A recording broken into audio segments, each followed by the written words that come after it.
एक ऐसी जगह जहां पर पत्नी को दिया जाता है किराए पर चंद रुपए और एक एग्रीमेंट साइन करके लोग 1 साल या इससे कम समय के लिए पत्नी ले जाते हैं अपने घर।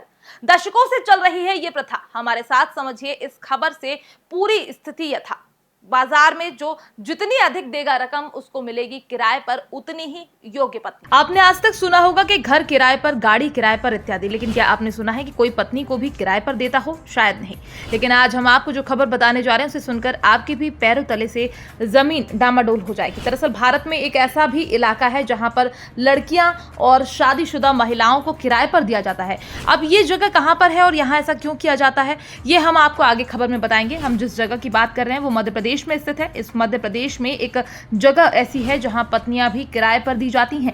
आपको यह बात सुनने में कुछ अजीब भले लग रही हो, लेकिन पत्नी को किराए पर देने वाली बात 16 आने सच है। हम जिस जगह की बात कर रहे हैं वो मध्य प्रदेश के शिवपुरी जिले में स्थित है, जहां धड़ीजा नाम की प्रथा खूब चलती है, जिसके तहत आज भी कुंवारी लड़कियों से लेकर शादीशुदा पत्नियां तक किराए पर दी जाती हैं। इसके लिए 10 रुपए से लेकर 100 रुपए तक का स्टैम्प पेपर पर शर्त तय की जाती है। यहाँ आने वाले पुरुष अपनी पसंदीदा महिला को एक रकम अदा कर तय समय के लिए किराए पर ले जा सकते हैं। यहाँ कुंवारी लड़कियां और शादीशुदा महिलाओं की बोली लगती है। यहाँ की धड़ीचा प्रथा के लिए हर साल एक तय समय पर मंडी लगा करती है। इसमें शामिल होने के लिए दूर दराज से खरीदार और पुरुष आया करते हैं और स्टाम्प पेपर के साथ दूसरे की पत्नी या लड़की ले जाया करते हैं। यहाँ आई कुंवारी लड़कियों के अलावा शादीशुदा महिलाओं के चाल चलन देखकर उनकी रकम तय की जाती है और खरीदार एक निश्चित समय सीमा के लिए लड़कियां या महिलाओं को अपनी पत्नी बनाकर अपने साथ ले जाया करते हैं।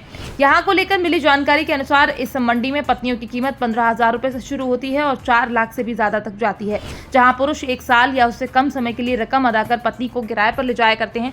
दोनों पक्षों के बीच 10 रुपए से लेकर 100 रुपए तक के स्टैम्प पेपर पर करार होता है, जिसमें दोनों पक्षों की शर्तें लिखी जाती हैं। इसके बाद पति पत्नी दोनों एग्रीमेंट में साइन करते हैं। सौदा पूरा होने पर पति ये फैसला लेता है कि उसे यही पत्नी चाहिए या फिर कोई और।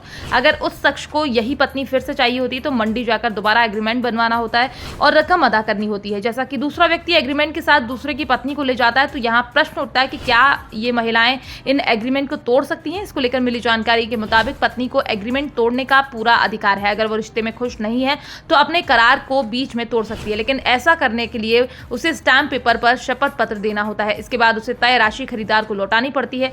कई बार महिलाएं दूसरे पुरुष से ज्यादा रकम मिलने पर भी ऐसा क्या करती हैं। फिलहाल यहाँ किराए पर लेने वाली प्रथा दशकों पुरानी है। लोग इसे अपनी सांस्कृतिक रिवाज से जोड़कर देखते हैं। सरकार भी इस परंपरा को बंद नहीं कराती, क्योंकि ये परंपरा यहाँ के लोगों की सहमति से हुआ करती है। फिलहाल आप इस प्रथा को लेकर क्या कहना चाहते हैं? आप अपनी राय हमारे साथ कमेंट बॉक्स में लिखकर साझा कर सकते हैं। Bureau report, PDN news.